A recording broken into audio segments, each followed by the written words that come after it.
Бәріне сәлем, бұл видеода біз свитшот лекаласынан пижама тігуді үйренетін боламыз. Ендеше қажетті құралдармен танысайық. Ең бірінші бізге негізгі мата қажет болады. Менде бұл ранфорс матасы. Екінші бізге қажетті зат ол ХБ дублерин. Матаның түсіне сай болу керек. Менде ақ матаға ақ түсті дублерин. Үшінші бізге қажет зат бұл бізде кант. Матаның түсіне сай өзіңіз таңдай аласыз. Сосын 5-6 түйме қажет болады. Мен оны енді алатын болам. Ендеше лекаланы өзгертуді бастайық. Ең бірінші өзіміздің өлшеміміз бойынша сызылған свитшот базасын алып келеміз. Мынау бізде жең, артқы бой, алдыңғы бой. Ең бірінші біз жағамызды сызып алайық. Жағаны сызу үшін бізге алдыңғы артқы бой қажет болады.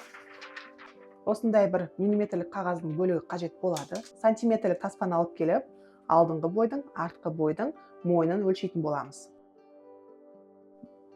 Алдыңғы бойдың мойны менде 15 сантиметр. Өлшеген кезде былай жатқызып емес, тігінен қоятын боламыз таспаны.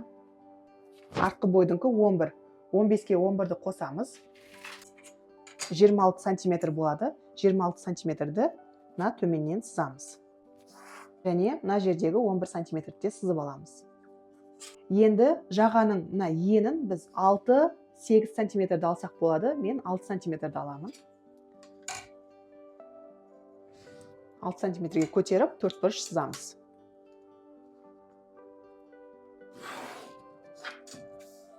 Мінекей, енді мына бұрыштан 1 сантиметр көтереміз. Мына нүктемен қосамыз. Содан кейін мына бұрышты кішкене дөңестейміз.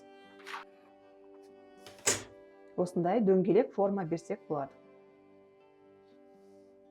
Осымен біздің жағамыз дайын, қиямыз.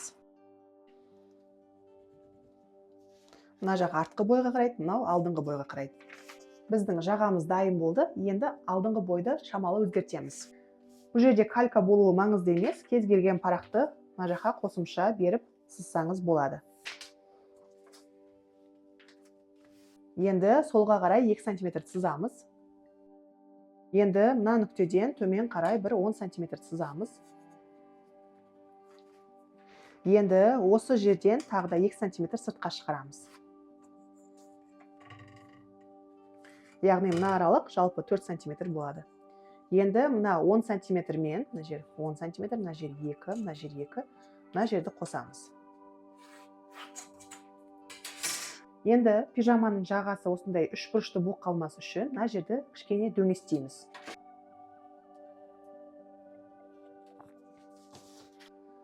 Пижамамыздың алдыңғы бойы дайын, қайшымен қиямыз. Енді бізге подборд сызып алу қажет болады. Ол үшін мына шеткі нүктеден ішке қарай бір 7 сантиметр сызамыз. 7. Мына иық нүктесінен де 7 сантиметр сызамыз.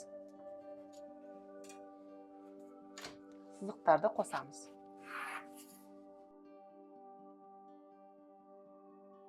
Мінекей кальканы алып келеміз. Толықтай подбордты бастырып аламыз.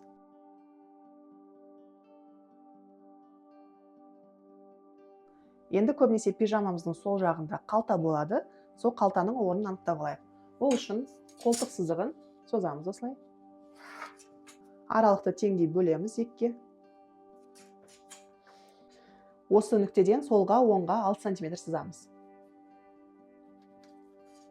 Жоғарға төменге 7 сантиметр сызамыз.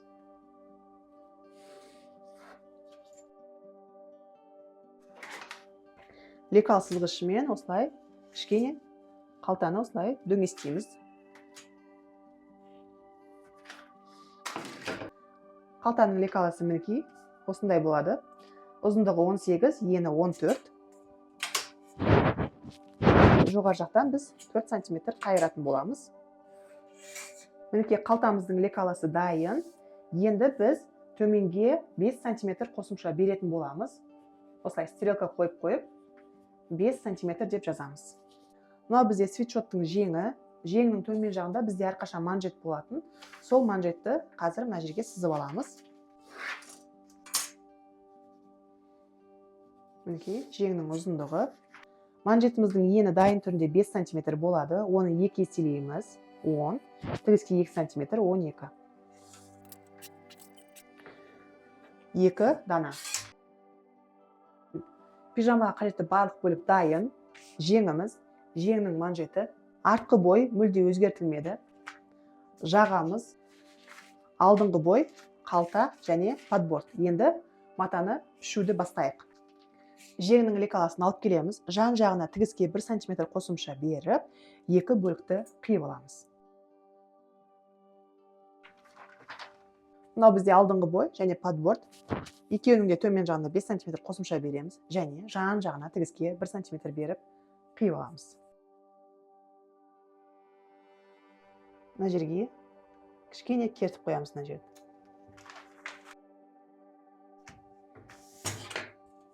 Төмен жағына 5 см қосымша береміз. Жан жағына 1 см тігіске қиямыз. Мына қысқа ені бүктелген жерде жатуы керек. Жан жағынан 1 см қалатындай етіп түйреп қиямыз. Мына белгіні кертіп қоямыз. Енді тура екінші бөлікті осылай қиямыз. Яғни жағамыз бүктелген 2 бөліктен тұрады. Жеңнің манжетін жан жағына 1 см беріп қиямыз. Қалтамыздың да жан жағынан 1 см қалатындай етіп қиямыз. Негізгі матадан барлық бөліктерді қиып алдық. Енді бізге дублеринен жаға мен подбордты қиып алу қажет болады. Клей материалды 2 бүктеп, подбордты және 2 жағаны осылай жатқызып, қазір қиып аламыз. Клей материалдан қажетті бөліктерді қиып алдық. Енді осы клей материалдарды үтік үстеліне барып жабыстырып, тігуді бастаймыз. Мінекей біз подбордты және жағаны клей материалмен жабыстырып алдық. Енді тігуді бастайық. Подбордты ашамыз. Бізге мына бөлікті осы жерге дейін оверлоктап алу қажет болады. Мінекей подбордтың мына сыртқы бөлігін толықтай оверлоктап алдық. Мына ішкі жағына тиіспейміз, біз оны тігетін боламыз. Сосын бір үтіктеп аламыз. Енді жағаны алып келеміз. Бізде осындай 2 жаға шығады. Кантты алып келеміз. Мына еннен бастап, келесі бір еніне дейінгі арақашықтықты өлшейміз канттан. Қосымша 1-2 см береміз.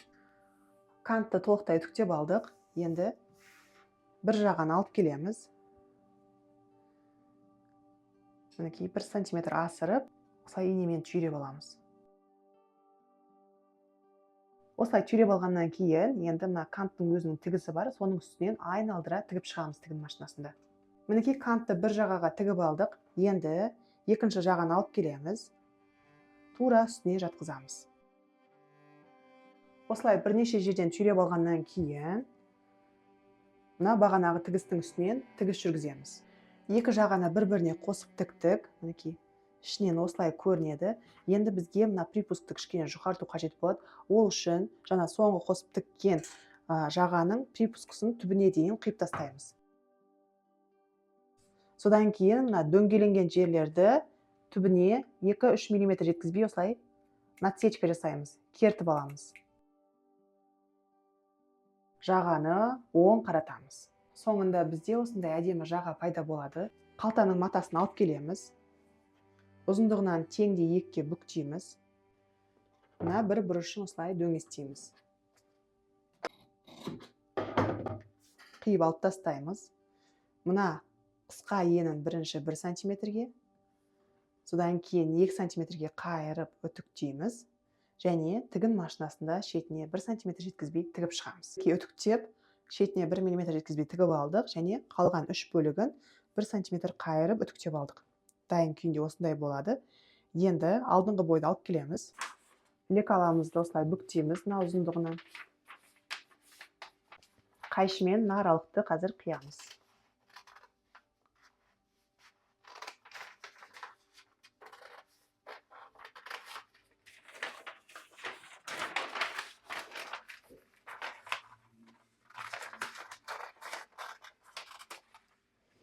Қалтаның орнын сызып аламыз. Қалтамыздың орны дайын. Қалтаны алып келеміз. Тігін машинасында мына 3 бұрышын тігіп шығамыз. закрепка береміз. Мінекей қалтамыз дайын болды. Енді алдыңғы артқы бойды иық тігістеріне қосып тігетін боламыз.